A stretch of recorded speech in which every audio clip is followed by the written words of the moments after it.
Sejam muito bem-vindos a mais um episódio do quadro Espírito da Coisa. Esse quadro é voltado para desenvolvimento pessoal, intelectual e espiritual. Eu sou a Renata Silva e o tema de hoje é Um Olhar para o Lar.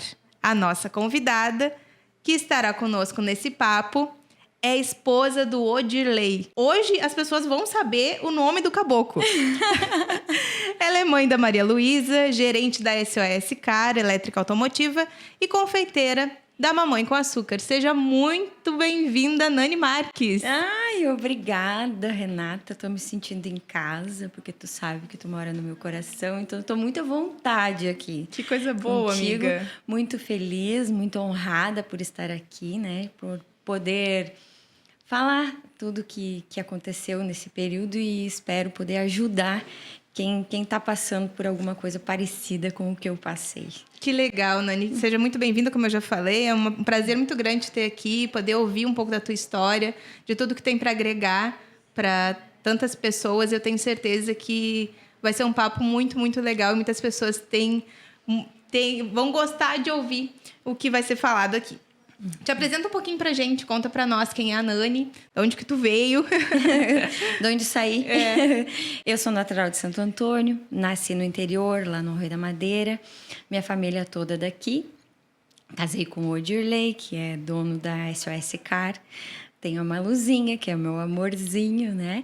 Sou confeiteira e agora gerente da oficina, né? Da SOS Car. Essa sou eu. Que legal.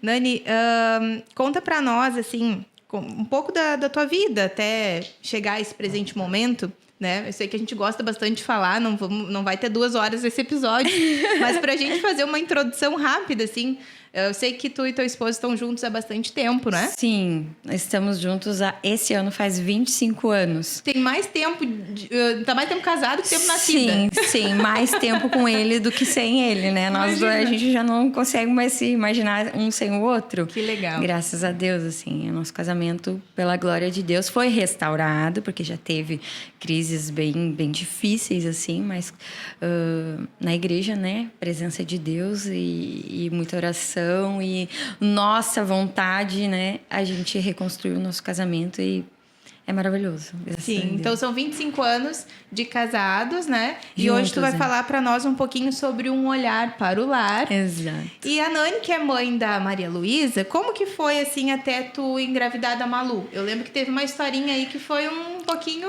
Foi tenso. Que contasse pra nós esse pedaço aí da tua vida. Foi tenso. Até os 30, na verdade, eu sempre quis ser mãe. Sempre. Meu sonho. Desde criança, meu sonho era ser mãe. Até os 30 eu não quis por opção. Porque eu vi muita dificuldade do meu pai e da minha mãe, né? A gente passou muita dificuldade no início do casamento deles. Eu cheguei...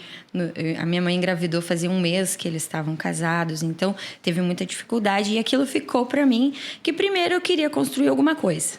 Para depois poder criar melhor um filho. Construir alguma coisa material, tá dizendo, Isso, né? Construir alguma coisa material, né? Ainda mais que nós dois viemos de famílias humildes. Então, a gente teve que começar do zero, né? Os dois. Então, eu esperei até os 30 anos. Aí, quando chegou os 30 anos, eu comecei a inventar umas desculpinhas também. Assim, tipo, mas quem sabe eu vou esperar um pouquinho. Com 30 anos, eu já estava concursada. Eu olhei já... Acho que, se eu não me engano, ele já tinha até a oficina, já era dele e tal. Mas daí chegou os 30 anos, não, vamos começar a tentar. E tu sentiu uma cobrança da sociedade? Agora tem que ser mãe.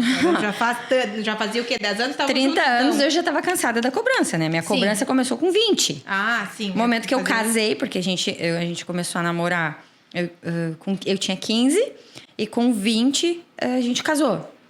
Só morar juntos, né? Porque a partir daquele momento começou a cobrança. Sim, e então, eu não... Com 30, a sociedade já tava, né? Cansada, né? Cansada de me cobrar. E eu já nem ouvia mais também. Sim. E chegou um ponto que eu disse, gente, eu não sei se eu quero. Me deixem. Eu queria. Mas eu dizia aquilo, né? Não sei se eu quero, me deixem. Quanta cobrança, né? Muita cobrança. E aí, com 30 eu resolvi. Eu e ele conversamos, vamos, tá? Então vamos. Tá tudo meio alinhadinho. Vamos. Só que assim, se eu não me engano, eu acho que com 30 eu ainda estava trabalhando na Glorinha. Eu era concursada na Glorinha. Mas mesmo assim a gente começou a tentar. Só que aquilo me incomodava um pouco porque assim, ó... há um tempo atrás, digamos, sei lá, eu acho que uns 2 anos atrás, a gente conheceu um casal, a gente ficou muito amigo deles. E aí, aquela coisa de começar a conhecer a história, sabe? E aí, esse casal, eles não são daqui... eu perguntei pra eles por que eles não tinham filhos, porque eles eram mais velhos que a gente. E eu perguntei, vocês não quiseram ter filhos? E eles me responderam, não, a gente não quis ter filho. E eu fiquei meio impactada com aquilo, sabe? Porque, tipo, é um sonho meu, né? Nossa, eles não quiseram. Foi uma opção deles não ter filhos, né? E daí eu perguntei, mas por quê? Aí o homem ainda que respondeu. E ela... Era um assunto super resolvido deles. E aí ele me disse assim, olha só, eu vejo os meus sobrinhos. A minha irmã sai de casa às 7 da manhã, deixa eles numa creche e busca eles quase 7 horas da noite. Ela não convive com meus sobrinhos. Então eu achei egoísmo ter um filho. E eu pensei, faz sentido, né? Porque ele disse, a minha vida, eu não tenho final de semana. A minha esposa é uma loucura. Uhum. Eu vou satisfazer a minha vontade de ser pai e de ser mãe, mas eu não vou criar. E isso foi uma conversa que tu teve com um casal de amigos 2 anos antes de tu decidir ter filho. Exato. Ah, tá. 2 anos antes. E eu pensei aquilo e eu... E aquilo internalizou no teu coração. Internalizou e eu pensei assim, eu não quero isso mesmo. Eu quero ser mãe. Uhum. Entende? Sim. Não, é o caso deles. Eles optaram por manter a vida profissional e não ser pais. Eu pensei, se eu quero realmente ser mãe e eu preciso abrir mão de alguma coisa, então não vai ser de ser mãe, eu quero ser mãe. Entende? Então, se eu tiver que abrir mão de alguma coisa, não vai ser de ser mãe. E aí, nós dois começamos a conversar. E eu olhei, mas a gente já com 30 anos começamos a tentar engravidar. E ele começou a bater na tecla: amor, vem trabalhar comigo. Porque eu trabalhava na Glorinha. Eu ia às 7 da manhã, chegava em casa às 6:30 da noite. Vem trabalhar comigo. E eu tinha muito medo de trabalhar com ele. Muito medo. Eu tinha medo de estragar o casamento, de estragar o relacionamento. Porque, imagina, nós ia passar 24 horas do dia juntos e assim, eu não estava tratada, né? Pra quem não sabe, eu faço muitas terapias, então eu não fazia nem terapia naquele momento, entende? E eu era muito brava. E a gente poderia ter sérios problemas, né? De brigas, os dois. Então, eu não queria aquilo. E é uma outra crença também que as pessoas colocam. Não vai trabalhar com marido que não vai dar certo. Uhum. Não vai que não certo dá trabalhar certo. com família. Exato. A crença estava internalizada ali que ia dar problema. Aí ele começou a dizer, tá, mas olha só, tu quer ter filho. A gente quer ter filho, né? Aí tu vai sair de manhã e vai deixar teu filho. Exatamente. A história é aquela. A mesma história. Tu vai sair de manhã, vai deixar ela na escolinha, né? Na creche. E vai trabalhar. Uhum. E se a criança ficar doente? Eu vou buscar. E aí, como é que vai ser? Tu vai estar feliz lá no trabalho? Ele teve o pensamento que eu tive quando eu decidi empreender antes de ter filho. Porque eu decidi fazer um negócio para trabalhar de dentro de casa, pensando em todas essas questões. Sim, aí. Ele pensou justamente... Porque ele disse assim, eu te conheço. Tu vai ficar para morrer lá. Tu não vai ficar lá. Sim. Tu vai sair. E outra, eu trabalhava no interior, eu não ia de carro, não tinha ônibus. Eu tava presa lá. Sim. Entende? E aí tomou a decisão de ficar pra morrer. E aí... mas eu tava relutando muito com essa questão de vir trabalhar com ele. Eu pensei em fazer alguma coisa pra mim. E aí, um certo dia, nós estávamos numa conversa na minha casa, lá na minha mãe. E a minha mãe não era terapeuta ainda, mas já era, né? Ela só não tinha descoberto ainda. Não tinha diploma, olha lá, não tinha diploma. Mas ela já fazia terapia com todo mundo. E aí, nós estávamos sentados assim na mesa, conversando. E aí, ele começou a reclamar da oficina. Porque a oficina tá muito bagunçada, porque eu não consigo organizar, papapá. E eu, dona da minha razão, né? pontuei tudo que tinha que ser mudado na oficina. Porque tu tem que fazer isso, tem que fazer isso, tem que fazer isso, tem que fazer isso. E ele parado só me olhando. Todo mundo, né? Mas ele só... Isso. Quando eu terminei, ele olhou pra mim e disse assim... Só eu que tenho que fazer, né? E tu simplesmente vai olhar de fora... E eu que me lasque. Daí aquilo me deu um choque, assim. Eu pensei, poxa, é muito fácil apontar. É muito fácil. Era muita coisa que não tinha como ele sozinho fazer. Entende? Aí ele disse, o que tu tá fazendo para me ajudar? E essa individualidade que a gente vê cada vez mais, né? No casal, assim, né? No casal, assim. Tu tem o teu negócio, eu tenho o meu. Isso. Tu vai tocar o teu negócio, eu vou tocar o meu. Exato. E assim, cada um vai pro lado. E por que não unir, né? Unir. Nesse momento, E aí assim. a minha mãe olhou pra mim e disse assim, filha, ele tem toda a razão. Esse negócio não é dele. Esse negócio é da família, é de vocês. É dali que sai o sustento. Porque, tipo, eu tinha o meu trabalho, mas o meu trabalho é assalariado e dali não ia sair nada mais. Entende? Eu era concursada. Aquele ali era o meu teto. O resto da vida, se eu ficasse ali. Entende? E aquilo ali não era nem perto do que, graças a Deus, a oficina estava rendendo, né? E essa história vai se repetir aí no caminho. E aí, aquilo mexeu comigo, sabe? Eu pensei, é verdade. Se eu focar nisso e se eu souber administrar a mim, não era administrar a oficina, eu precisava me administrar, entende? Tipo, o problema que estava tendo para eu não ir para lá não era ele, era eu. Uhum. Era responsabilidade minha, tipo, poxa, eu não sei né, administrar isso. O meu pensamento, o meu sentimento, a minha ira, a minha raiva. E quando a gente tem que controlar do patrão, a gente controla, né? Exato. Mas daí da pessoa da família, às vezes, não. Exato. Então, o que aconteceu? Eu saí daquela hipnose, porque aquilo ali foi uma hipnose que eles fizeram comigo, né? Eu saí daquela hipnose sabendo de que, real, eu não tava legal aquilo, sabe? Aí, eu acho que essa conversa foi no meio do ano. No final do ano, eu já me exonerei e vim trabalhar. E enquanto isso, a gente continuava tentando, mas eu não tinha conseguido. Engravidar. Aí vim trabalhar com ele. A gente teve conversas assim. Claro que o início foi complicado. Mas, no meio disso tudo, assim que eu comecei a trabalhar com ele, eu fui na minha obstetra e falei pra ela, doutora, já faz tempo que eu já fazia 2 anos que eu tava tentando engravidar. E eu não consigo. E assim, eu tava fora do meu peso, e isso tava me incomodando muito. E eu disse pra ela, só que eu não consigo fazer alguma coisa porque eu tô tentando engravidar. Então, o que tu acha? Já que faz tempinho que eu não tô tendo esse êxito, eu paro, tento emagrecer para depois continuar, para engravidar. O que tu acha em relação a isso? Ela super me apoiou. Ela disse, olha, vou te dizer que vai ser mais fácil tu engravidar se tu emagrecer. Porque a pessoa, quando emagrece, acaba ovulando mais. Beleza, vou procurar. Eu já tinha feito de tudo para emagrecer, não tinha conseguido, né? Então, eu fui fazer uma consulta para colocar o balão intragástrico. E tudo certo, eu tinha todos os requisitos para fazer o balão e tal. E aí o médico me disse, olha, mas para te colocar o balão tu precisa fazer terapia. Não vai adiantar, tu não vai ter resultado se não fizer terapia. E aí eu disse, não, beleza, vamos fazer. Como eu sempre fui assim, como eu vou dizer, a minha mente mais voltada pro diferente, sabe? Tinha uma amiga minha que estava fazendo terapia com uma terapeuta em Gravataí, que ela colocava o balão hipnótico.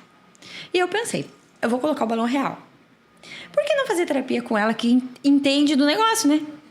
Ela entende desse processo. E aí procurei ela.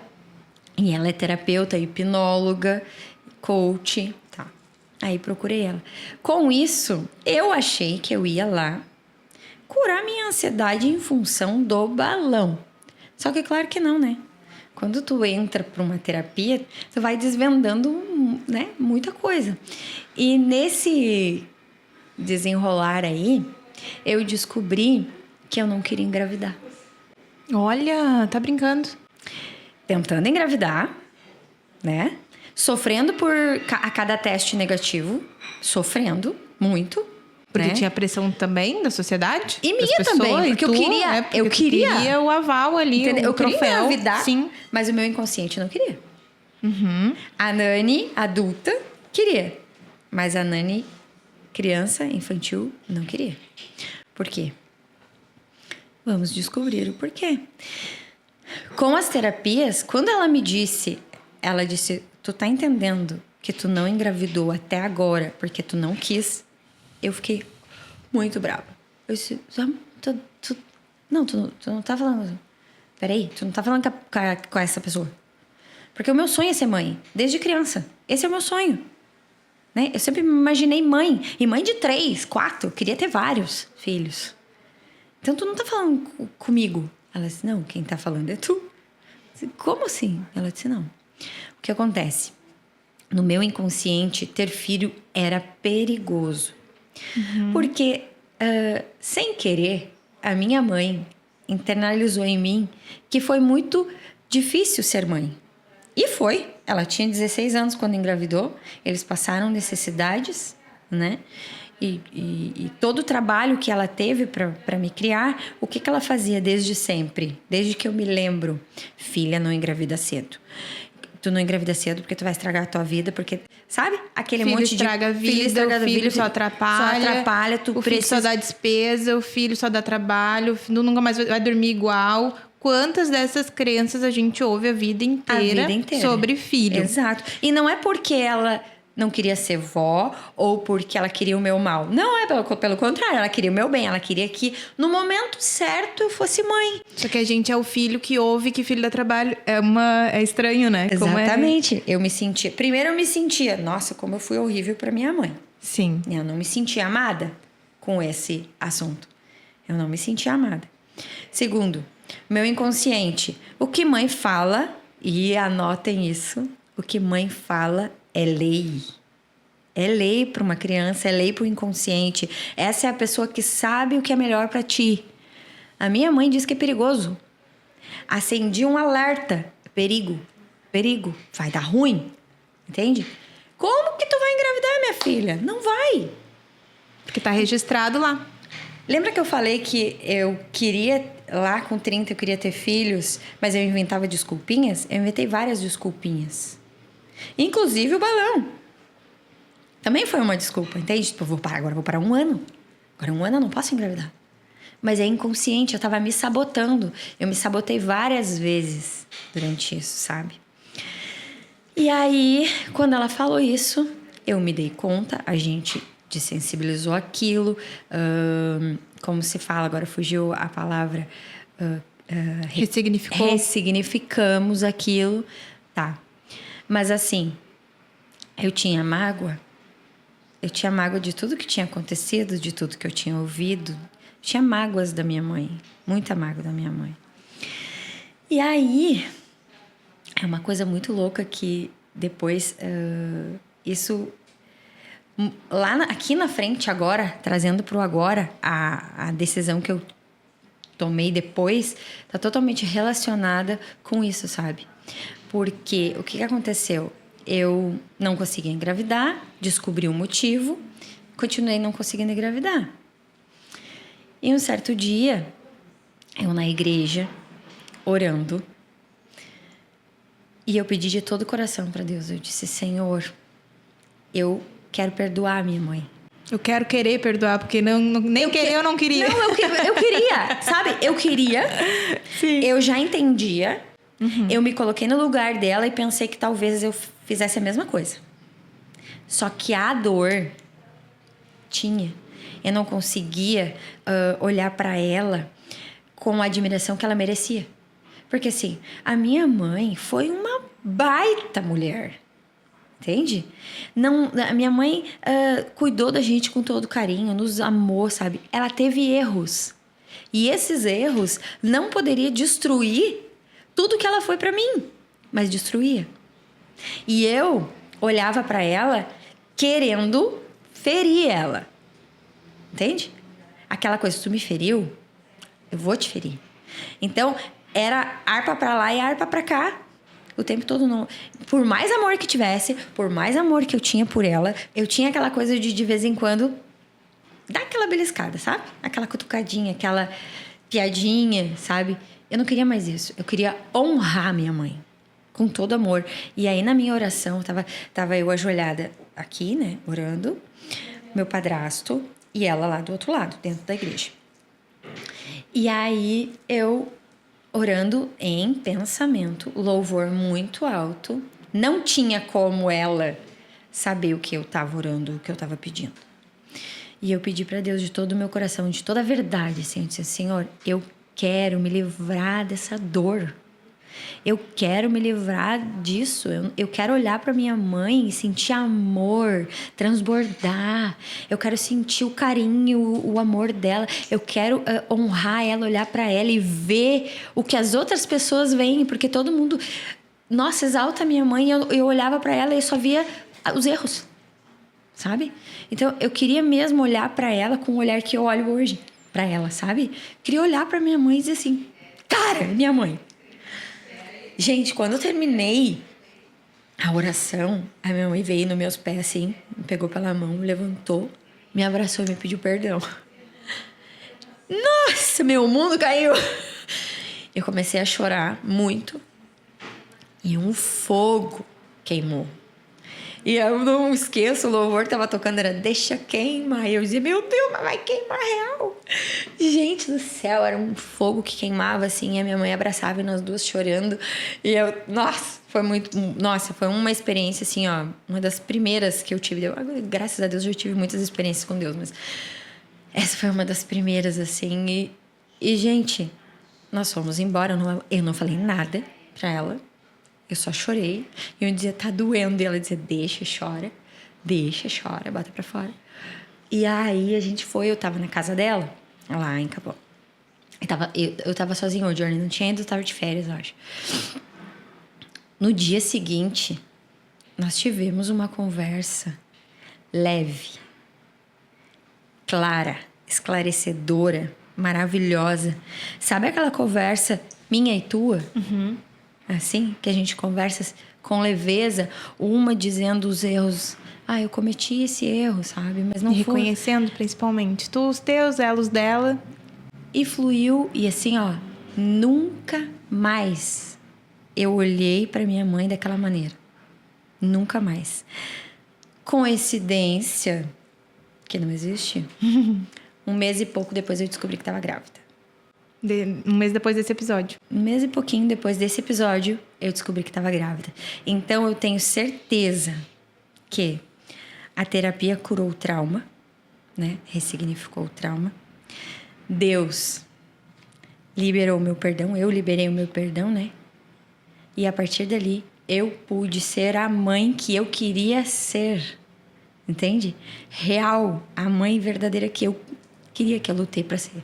Então, um mês depois disso, eu tive a notícia mais maravilhosa do mundo.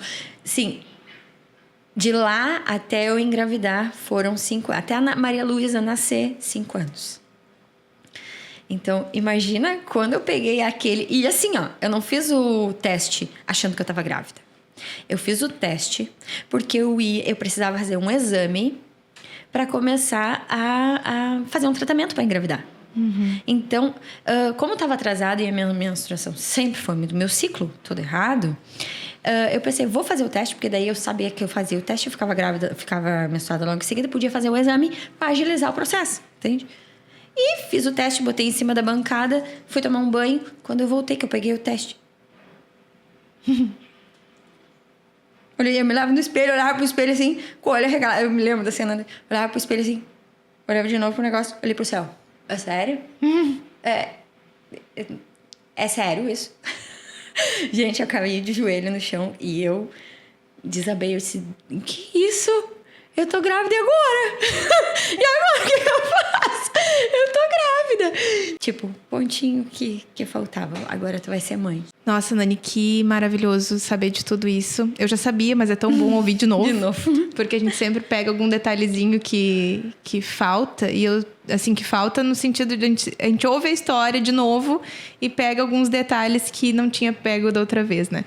E que precioso te ter aqui conosco hoje. Eu tenho certeza que muita gente precisa ouvir essas palavras, porque realmente são muito fortes. E quando a gente se permite viver o processo de cura, né? Porque precisa, assim como tu te permitiu viver o processo de cura, tanto para ir fazer o movimento de ir trabalhar com teu esposo, né? A tua mãe também fez o processo de cura dela, de fazer as terapias dela, para vocês se unirem, né?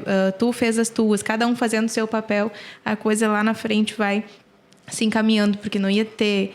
Se tu não mudasse, né? Ela não mudasse, a coisa não ia acontecer da forma que aconteceu, né? Eu vejo isso como cuidado de Deus.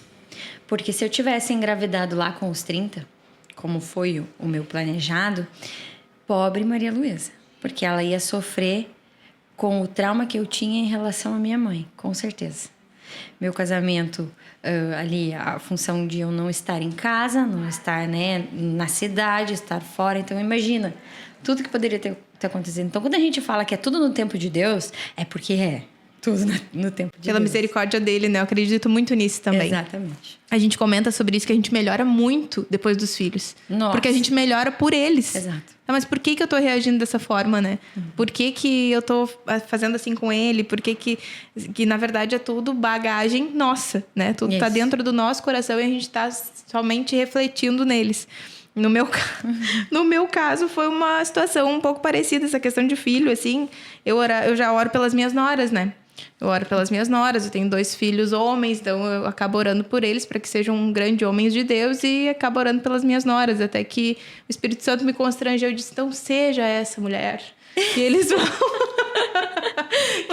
que eles vão pegar o reflexo, né? Eles vão acabar indiretamente procurando semelhanças. Então a Malu chegou na tua vida. A Nani estava grávida.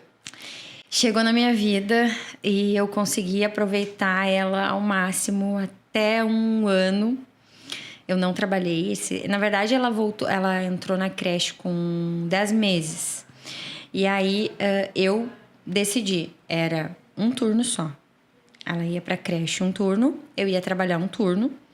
E o outro, eu ia ficar com ela. Então, até os 10 meses da Malu, tu não trabalhou, tu só cuidou de filho. Só não fazia mais nada. Fazia mais nada, só cuidava do filho.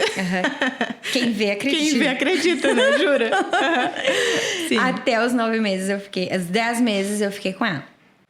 Depois ela foi pra creche. Ela ia à tarde e eu trabalhava pela manhã na oficina. E assim foi até a entrada da pandemia. Quando entrou, um pouquinho antes de entrar a pandemia, a gente vendeu a casa, nossa casa antiga, para construir a nova e ficamos zerados de financeiro, né? Descapitalizados. Total, descapitalizado. E a pessoa que quem conhece sabe, né? Que adora uma praia, uma viagem... Meio que dei uma surtada, assim, gente, como é que vai ser? Nós fizemos isso tudo em outubro. E janeiro tá aí. E agora? Fui na mãe, né? Chorar as pitangas. Eu disse, mãe, agora como é que vai ser? Eu já tava com tudo preparado para ir para Santa Catarina, aproveitar as férias. E a mãe disse, minha filha, agradece que deu certo o negócio, que vocês vão ter a casa. E outra... Toda pessoa tem, no mínimo, 10 potenciais de ganhar o dinheiro. Qual é o teu? E eu olhei pra ela. Não tenho. Ela, tem. Eu sou tua mãe, eu sei de vários. Mas tu que tem que saber. Aí ela já é terapeuta. Ela já tinha diploma. Aí ela já tinha diploma. E ela me instigou e aí eu comecei a pensar, tu não acha, né? Porque a gente nunca se acha que tem potencial. Ela disse pra mim, filha, tu cozinha tão bem, tu faz doce tão bem. Por que tu não faz um lanche pra vender, alguma coisa pra vender? Eu enchi de desculpa. Tá doida? Com que tempo? Que hora que eu vou fazer isso? E a oficina? E a Maria Luísa? Como é que eu vou encaixar isso? Não tem como. Ela, tem. Sempre tem como. Eu disse, pois é, mas doce, o que eu podia fazer? Só que assim, eu já já vinha pensando em fazer uns panetones. Eu tinha conversado com uma amiga sobre o tal dos panetones e eu pensei, talvez... Porque essa conversa já era novembro, final de novembro. Aí eu pensei, quem sabe... Ainda disse pra ela, quem sabe uns panetones, mas panetone... Todo mundo faz, tem tanta gente fazendo, tinha que ser uma coisa diferente. Aí eu pensei, quer saber? Vou fazer de pote. Panetone de pote? Panetone de pote. Vou fazer de pote, panetone de pote, até pelo custo, né? E para as pessoas darem uma lembrança, né? Com a cara de Natal. Que ideia, amiga! Que ideia maravilhosa! Foi. Surgiu assim, essa ideia. Tu... Pá. Que legal. Nessa chacoalhadinha que eu tomei, né? Aham. Foi no domingo. Na segunda-feira de manhã, larguei a Maria Luísa na creche. Fui no mercado, comprei as coisas, vim pra casa, fiz uma remessa de panetone de pote, precifiquei e saí pra vender. E vendi tudo. Todos. E eu disse, deu um dinheirinho pra uma vez, pra uma tarde, pra uma saída, vou fazer mais. E comecei a fazer. Gente, vendi na creche. Eu vendi horrores de panetone. Horrores de panetone de pote. Era a minha mesa, cada vez que eu ia fazer a receita, digamos assim, a mesa lotava de panetone. E era gostoso mesmo. Tu lembra, Renata? Não, na verdade, eu morava em Santa Catarina na época, né, amiga? Jesus, mas depois eu fiz pra ti. Não, depois tu fez especialmente. Depois tu fez. Quando eu voltei, tu sim. voltou, eu fiz. Quando eu voltei, tu fez especialmente, mas eu sofri. Sofri algumas vezes, galera, no WhatsApp com as fotos dos panetone de pote da Nani. E aí, eu comecei a fazer primeiro, sei lá, 30 de novembro, 1º de dezembro. Eu tinha pouco prazo até o Natal. Só que dentro desse período, eu fiz dinheiro suficiente pra gente passar uma semana em Santa Catarina. Então, que legal, parabéns. Então aí nasceu a... Mamãe com Açúcar. Porque o que aconteceu? Eu gostei do negócio. E eu pensei, por que parar?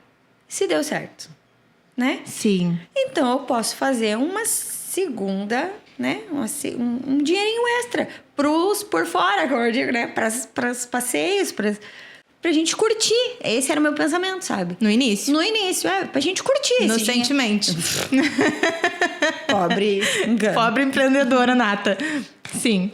Aí, conversei com o Dirley, eu disse, não vai atrapalhar na oficina. Não vai. Enquanto eu tô com a Malu à tarde, porque às vezes ela dorme, eu faço. E aí, entrego de tardezinha, de manhã eu vou pra oficina e assim vai.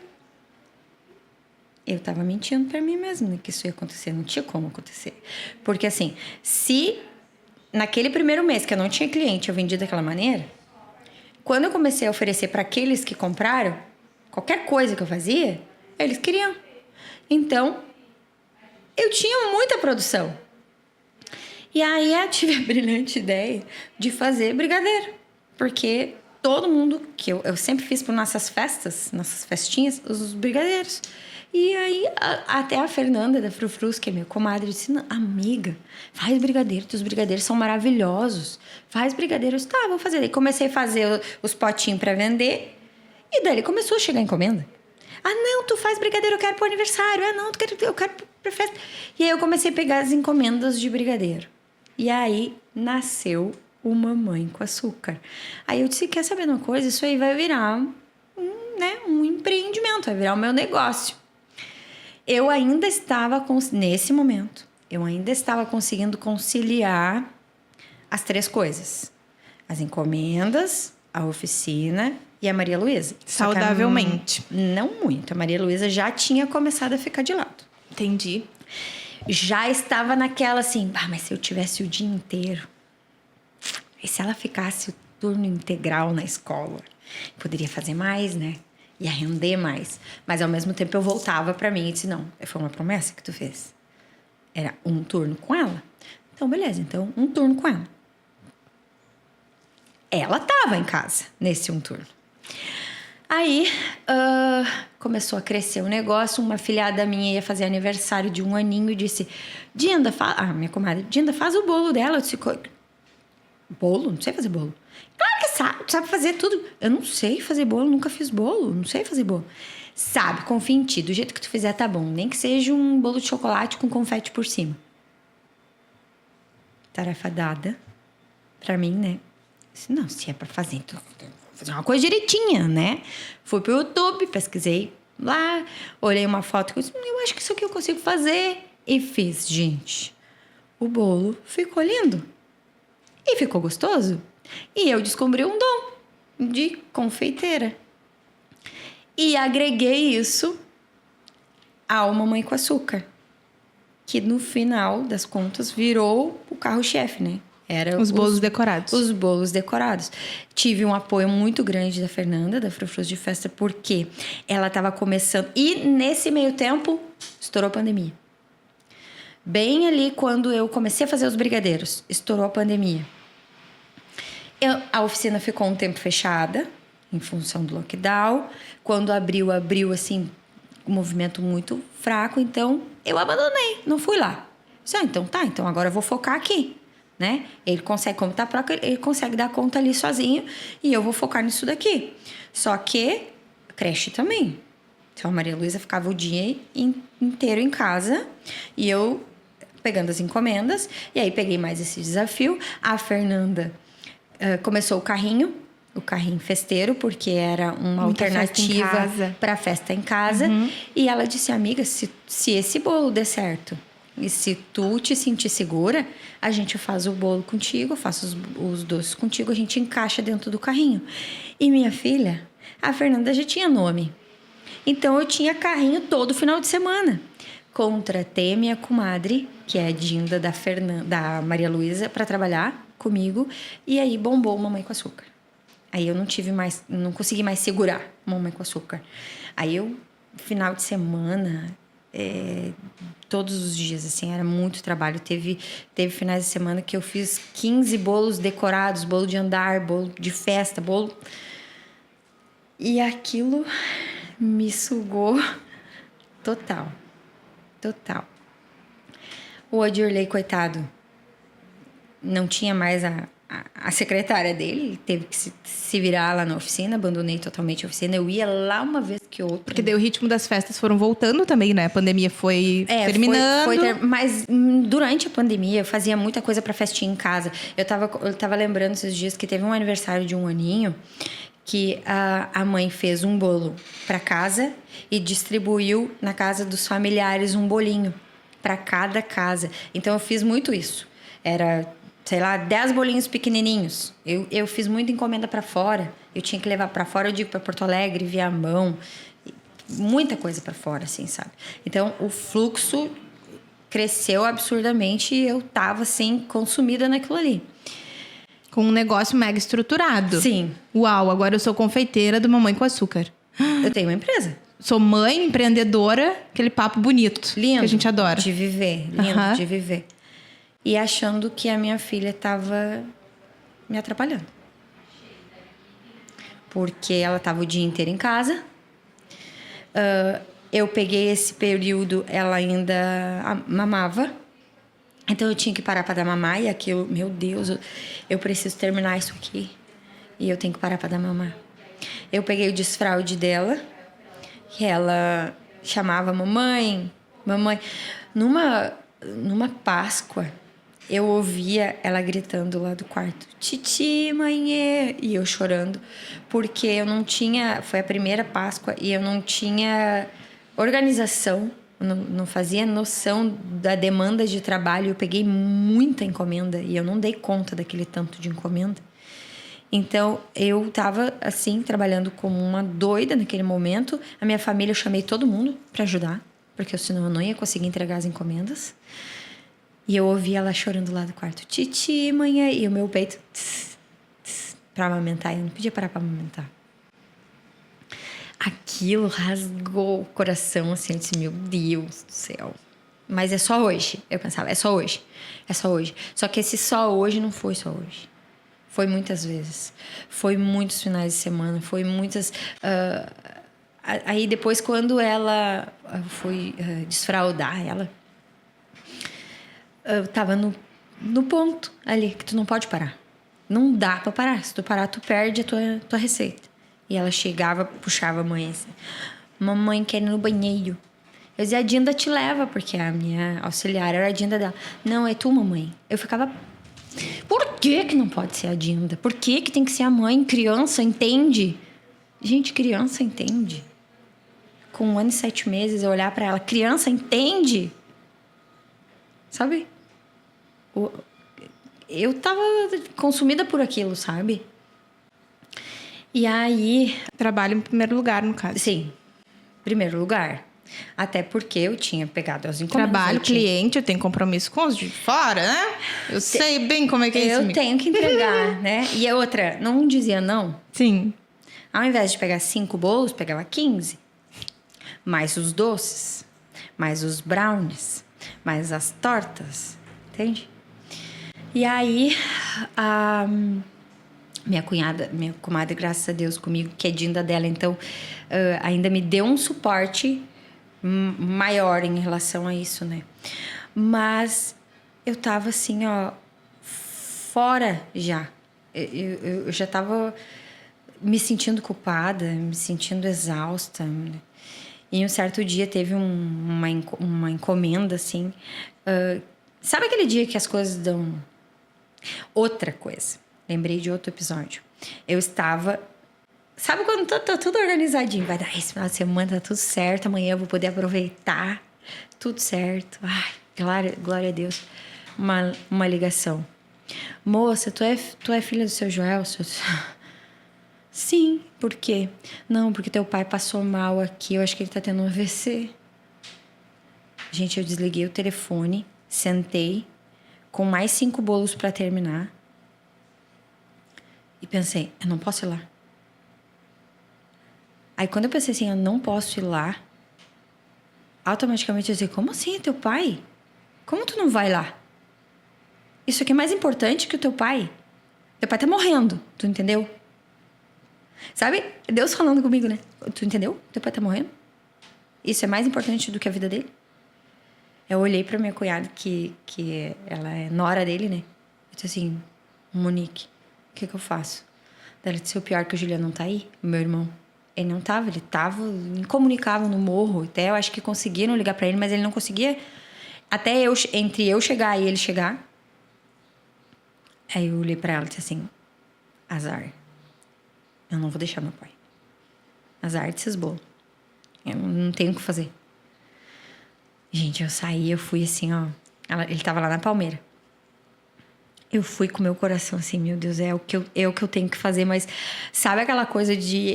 O que eu vou fazer com esses bolos agora? Que é festa de 1 aninho, batizado, aniversário de 15 anos. Imagina, tudo evento. Não importa. Comecei a pensar quem que eu poderia pedir ajuda para terminar aqueles bolos. E fui. Cheguei lá, atendi o pai. Levei ele pro hospital, graças a Deus. Não era um AVC, foi uma labirintite forte que ele teve. Encaminhei tudo. Meu irmão chegou e disse, mano, toma conta daqui que eu vou voltar para trabalhar. Eu cheguei em casa, acho que era 10 horas da noite. E eu virei à noite para terminar os bolos. E a Maria Luísa, sem mamar, o Julie dando do jeito dele, ele que deu o banho, ele que tomou conta. Tá. Então teve mais esse episódio que chegou a passar pela cabeça de não atender o meu pai. E aquilo me acendeu um holoforte. Outra coisa, a Maria Luísa vinha e dizia assim, mamãe, vamos brincar? Eu disse, filha, agora a mãe não pode. Mamãe, vamos brincar? Filha, agora não pode. Mamãe, vamos brincar? Não, filha, agora a mãe não pode. De noite a gente brinca. Só que de noite não chegava, porque eu ia entrar pra dentro de casa, ela já estava dormindo. E aí eu me dei conta, eu comecei a pensar, sabe? Eu pensei assim, se ela não pode confiar na mãe dela, que deu a palavra de que em certo momento ia fazer alguma coisa e não fez, quando ela crescer, em quem que ela vai confiar? Ninguém. Se ela não pode confiar, né, na mãe.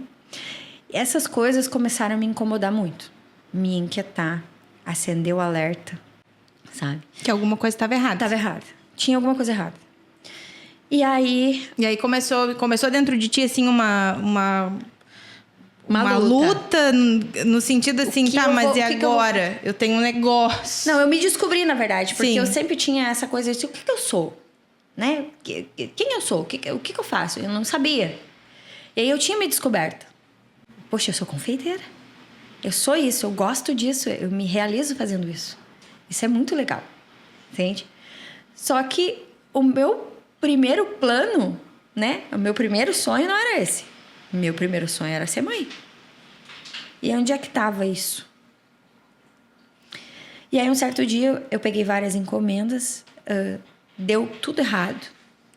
Desandou coisa, o ar-condicionado parou de funcionar, daí o bolo não dava ponto, o fogão estragou. Sabe aquelas coisas que acontece todo um dia que tu pensa assim, pra quê que eu saí da cama? Aconteceu naquele dia. No final da noite, sei lá, meia-noite, eu entrei pra dentro de casa moída, morta, com farofa. Sentei assim na cama e desabei a chorar. Maria Luísa dormindo. Eu hoje olhei deitado, olhando televisão. Eu comecei a chorar. Sabe aquele choro? O que eu tô fazendo? O que eu tô fazendo? O que é isso? O que tá acontecendo? Eu entrei num automático, sabe? E aí ele olhou, ele esperou eu terminar de chorar. Ele é muito calmo. Muito calmo. Aí ele olhou pra mim e disse assim: eu não tô entendendo o que tu tá fazendo. Daí eu olhei pra ele: como assim? Ele: não tô te entendendo por que tu tá fazendo isso. Tu não precisa disso. Amor. olha bem. Amor. Olha que legal seria. Maria Luísa, um turno na creche. Porque já tava voltando, né? Maria Luísa, um turno na creche. Um turno tu na oficina. De tardezinha, pega a Maria Luísa, vai pra casa, cuida das tuas coisas, fica com ela, aproveita a casa. Ele fez um plano lindo. E eu olhei para aquilo com ódio. Eu olhei para ele e disse assim: quem que tu tá pensando que eu sou? Tu acha que tu vai me convencer com isso? Ele tomou um susto, ele olhou pra mim assim: o que foi? Eu disse: não, tu só tá querendo que eu largue o meu sonho pra viver o teu sonho. Ele: aonde que tá o meu sonho? Daí eu me desarmei, sabe? Não, eu só tô dizendo que tu pode cuidar da tua filha e curtir a tua casa. Eu olhei pra ele: tu acha que eu sou esse tipo de mulher? Ele: que tipo? Sim. Que tipo? Daí eu: esse tipo. Que tipo? Que depende do marido? Porque eu não dependo do meu marido pra nada. Sim. Só que é muito difícil tu ouvir isso. É muito É difícil. Porque muito. assim como a gente ouve muitas vezes quando é criança que filho dá trabalho, a gente também cresce ouvindo, né? Nós mulheres crescemos ouvindo isso, muitas mulheres, né? Não sei se todas, mas eu pelo menos cresci ouvindo. Não dependa de homem pra nada. Tu é uma guerreira, tu é forte, tu consegue tudo sozinha. Exato. Né? Exato. E aí, no momento que eu me encontrei, foi quando eu mais me perdi. Foi o momento que eu me perdi. Porque assim, eu sou super vaidosa. Eu sempre gostei de cuidar de mim. Eu sempre gostei de cuidar da minha casa. Minha casa sempre foi impecável. Tudo decoradinho nos mínimos detalhes. Por mais simples, humilde que era a casa, as pessoas diziam assim: tua casa parece uma casinha de boneca. Quando eu me dei conta que eu olhei pra minha casa, a minha casa não tinha nada no lugar. Eu não cuidei do meu lar. Ela tava assim, ó, no automático. Tava limpa, né? Mas não era o meu lar. Era a casa? Era a casa. A minha filha na avó, porque daí não tinha creche, mandava pra avó, passava direto na avó. Coitada da avó, tava cansada e tu achava que não quer ficar com a neta? Não, poxa. Tu não tá olhando o lado da idosa. Como é que foi essa decisão pra ti, amiga? Quando caiu a ficha assim? Não foi nesse Não, momento. mas eu vou dar conta. Seca a lágrima e ele tá só querendo me convencer. Eu vou fazer tudo. E aí eu tentei. Voltar pra oficina, ficar com a mamãe com açúcar, cuidar da Maria Luísa. Mulher Maravilha. Sim. Possible. Deleta. Não deu nada certo, né? Não deu nem a Mamãe com Açúcar, nem a Maria Luísa, nem a Oficina. Desastre. Tu não deu conta, amiga? Não dei conta. Não deu conta? Não, e abro bem o peito pra dizer, eu não dei conta. E é tão bom dizer... É bom, é libertador dizer isso. Eu não dou conta de tudo e tá tudo bem. Não dou conta de tudo. Sim. Fui na igreja. Certo dia, tinha um encontro de mulheres na igreja. E eu fui na igreja, sentada lá. E o encontro era sobre perdão. E Deus começou a me inquietar que eu deveria contar a história do meu perdão. Que eu liberei o perdão para minha mãe, para ter a Maria Luísa. Eu senti vontade de congregar aqui na cidade, mais próximo, então eu recém estava começando a ir na igreja. Daqui, na Igreja Vida, aqui em Santo Antônio. E aí eu conhecia pouquíssimas pessoas, mas conhecia a Fran. Até a Fran teve aqui no... Isso, a Fran Freitas. Aham. E eu disse, Fran, é muito difícil de eu dar o meu testemunho. Daí ela, ai, não sei, amiga, vou ver com a pastora. Foi lá ver com a pastora disse assim, nós estamos estourados no tempo, se tu for bem rápida... Me perguntou sobre o que era, né? Eu não ia subir lá pra cima e falar abobrinha. Eu disse, não, tá relacionado com o tema. É sobre o perdão. Tá. E eu subi lá em cima e dei o meu testemunho. Que eu liberei o perdão, né? O momento que eu liberei o perdão pra minha mãe, eu engravidei. Só que aquilo não era pra pessoal, pra quem tava lá embaixo. Claro que muita gente foi tocada, muita gente entendeu que precisava perdoar. Enquanto eu tava lá em cima, falando para aquelas pessoas o que tinha acontecido, Deus estava aqui me dizendo assim, filha, o que tu fez com o que eu te dei? É difícil lembrar disso. O que tu fez com o que eu te dei? Tu queria ser mãe ou tu queria ter um filho? É muito diferente tu ser mãe de tu ter um filho. Eu nunca quis ter um filho. Eu sempre quis ser mãe.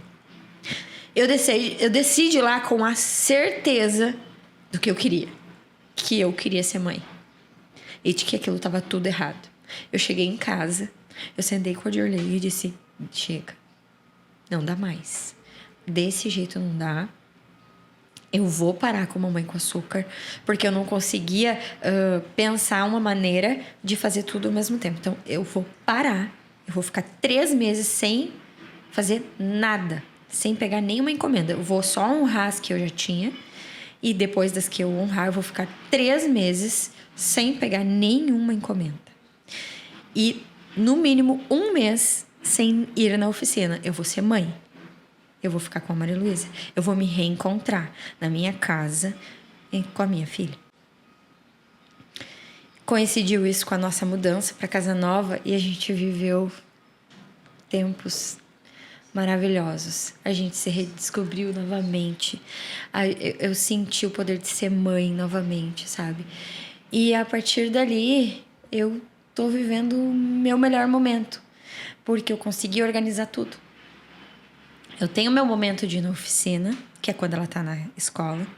Eu tenho meu momento de ficar com ela em casa ou passeando com ela, ou o que tiver que fazer. E às vezes, quando eu acho que dá, eu pego uma encomenda para fazer um bolo para matar. É um hobby, né? Agora eu tô com vontade. Ou alguém, Nani, eu gosto tanto. Tu fez todos os bolos do meu filho. Faz para mim? Faço. Tá programado. Aquele final de semana, daquele mês, vai ser para isso. Só que eu tenho todos os outros pra curtir ela, curtir a minha casa, curtir meu casamento, curtir meu marido. Então foi assim, momento que eu desci dali, que eu tomei aquela atitude, a minha vida... Tirou o fardo das costas. Foi difícil, amiga? Foi difícil até esse momento. Depois não foi. O que doeu? O que estava doendo? O desapegar... O ego? O ego. Entende? O título? O título. A confeiteira. A confeiteira vai ser do lar. De sucesso é agora. O que tu é?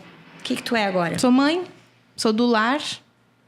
Cuido da minha casa, do meu marido. Da minha casa, do meu marido. Mas tu só faz isso. Graças a Deus, assim, ó, eu consegui ver na vida dele o quanto foi bom, no nosso casamento o quanto foi bom. Claro que eu trabalho, além de cuidar da casa, né? Isso eu não tenho dúvida nenhuma.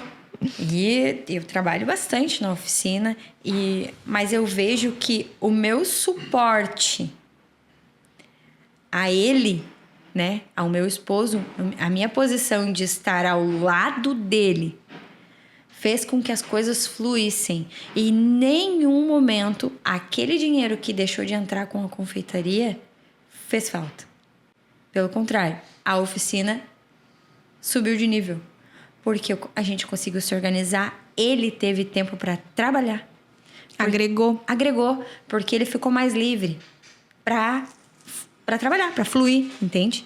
Ele teve essa liberdade para fluir, enquanto eu consegui administrar casa, né? Que uma casa necessita de administração, e administrar a burocracia da oficina, que era o que ele estava tendo que fazer, e coisa que ele odeia. Ele não sabe, ele mesmo diz, eu não sei, não é para mim. Eu não gosto disso, eu não sei fazer isso, eu não nasci para isso, entende? Então, o momento que eu consegui organizar isso, as coisas fluíram.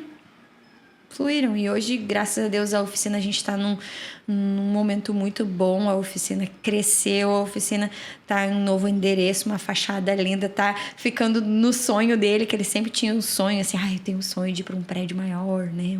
Uma fachada bonita. É meu sonho também de ver isso, né? E tá muito gostoso. Graças a Deus, tudo se encaminhou e eu acredito que tudo era para ser, né? Porque tudo que acontece na vida da gente era para ser assim. Mas graças a Deus que aconteceu nesse tempo, que eu não esperei a Maria Luísa ter 18 anos. 12. Não precisa ir longe. 12. E jogar na minha cara, né? Que eu não fui mãe, que eu não fui uma boa mãe, que eu não tive presente nos momentos que ela mais precisou. Uma vez tu me disse que de nada adianta um sucesso, né, na carreira, uma carreira de sucesso e uma família falida. E eu tomei isso pra mim, eu tenho certeza disso, de que não adianta tu ter uma carreira de sucesso e uma família falida. Sucesso nenhum compensa Eu me imaginei o lá fracasso na de uma família. Frente, né? Talvez uma mulher de sucesso grande, poderosa, talvez empoderada, né? Olhando para minha filha nas drogas.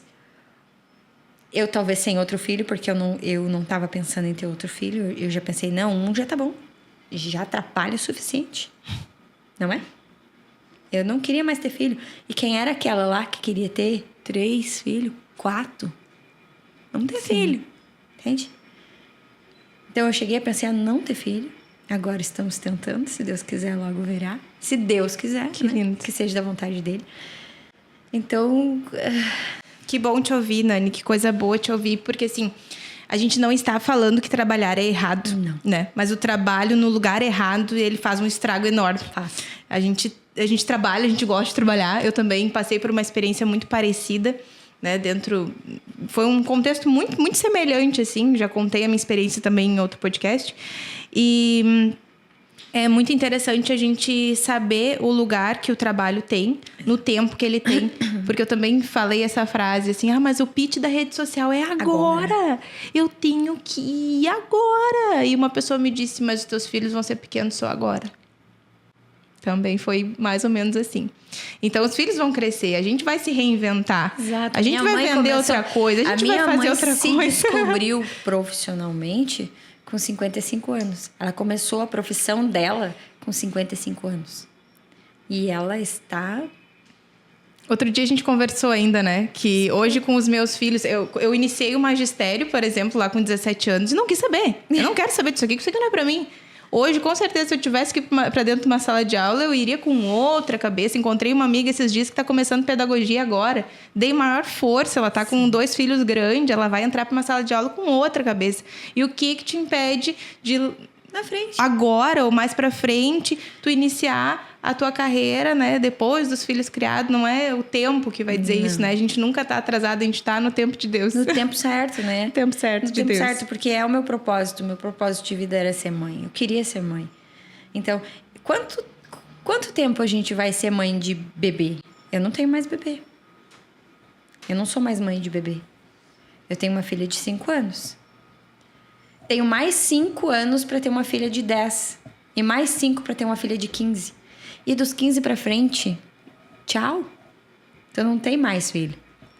Tu tem, claro, tu tem os teus filhos, mas tu não tem mais aqui contigo. Ela vai voar. Ela vai voar. E conhecendo bem a minha bichinha, ela vai voar e vai voar alto. Entende? Então, é esse momento que eu tenho pra me dedicar a ela. Porque a gente não tá criando bonecos. A gente tá criando pessoas que lá na frente vão ter traumas. Que quem causa somos nós. Porque os meus traumas, quem me causou foi quem mais me amou. Foi a minha mãe, foi o meu pai. Né? E não porque eles quiseram causar esses traumas. Porque eles acharam que estava acertando. Assim como eu achava que estava fazendo o melhor para ela. Que eu estava trabalhando, né? Ganhando dinheiro para pagar para ela os brinquedos que ela queria. A plano de saúde, pra gente passear. E para ela, nada disso faz sentido. Para ela, não tá nem aí. Porque se eu der para ela uma Barbie caríssima ou uma Barbie falsificada, ela não sabe a diferença. A menor diferença. Então, é a gente que constrói isso. Né? E é agora que eu tenho esse tempo que eu preciso. E outra coisa que um dia tu me disse, a responsabilidade do que vai acontecer na vida dela adulta é minha. E eu vou ser cobrada por Deus por isso. Porque ela não é minha filha, ela é filha de Deus, em primeiro lugar. Deus me emprestou ela. E se eu não souber criá-la bem e ela se perder lá na frente, eu vou pagar. Porque ele me confiou. Foi como ele disse, o que tu tá fazendo com o que eu te dei? Entende? Entende o tamanho da responsabilidade que uma mãe e um pai têm? Desse olhar pro lar. Ela não veio suprir a minha vontade de ser mãe. Ela é um ser humano. E lá na frente, ela precisa ter estrutura, né, para se tornar uma grande mulher. E não se perder nesse mundo que tá tão difícil, né? Obrigada, amiga, mais uma vez. Eu que agradeço, nossa, de coração. É sempre bom relembrar isso, para reforçar tudo que eu passei e o que eu não quero passar, né?